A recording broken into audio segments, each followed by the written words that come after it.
పూర్తి మద్యపాన నిషేధం చేస్తానని జగన్మోహన్ రెడ్డి గారు చెప్పారా లేదా? పూర్తి మద్యపాన నిషేధం చేయకపోతే నేను వచ్చి ఓట్లు కూడా అడగనన్నాడు కదా జగన్మోహన్ రెడ్డి గారు. అయిందన్నా మద్యపాన నిషేధం? ఈ రోజు మద్యపాన నిషేధం అవ్వకపోగా సర్కారే మద్యం అమ్ముతుంది కదా. వాళ్ళు ఏదమ్ముతే అదే కొనాలట, ఎంత కమ్ముతే అంతకే కొనాలట. వీళ్ళమ్మే నాసి రకం మందు ఇక ఎక్కడా లేదు ప్రపంచంలో, ఇక్కడ మాత్రమే ఉంది. భూమ్ అట, స్పెషల్ స్టేటస్ అట, డిఎస్సీ అట, క్యాపిటల్ అట.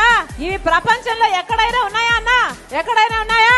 ఒక ఇక్కడ మాత్రమే ఉన్నాయి. ఈ నాసి రకం మందు, ఈ కల్తీ మందు తాగి మన రాష్ట్రంలో 25% మంది ఎక్కువ చచ్చిపోతున్నారు. లివర్లు, కిడ్నీలు చెడిపోయి. అది కూడా ఓన్లీ క్యాష్ అట కదా, డిజిటల్ పేమెంట్స్ లేవట కదా. అంటే ఎంత అమ్ముతున్నారు? సేల్స్ ట్యాక్స్ ఎంత, స్టేట్ ట్యాక్స్ ఎంత, సెంట్రల్ ట్యాక్స్ ఎంత, ఎక్సైజ్ డ్యూటీ ఎంత? ఒక ఆడిట్, ఒక పాడు, ఒక పద్ధతి ఏదైనా ఏడ్చిందా? మొత్తం అంతా మాఫియా. ఇలాంటి వాళ్ళకి ఎందుకు ఓట్లేయాలి?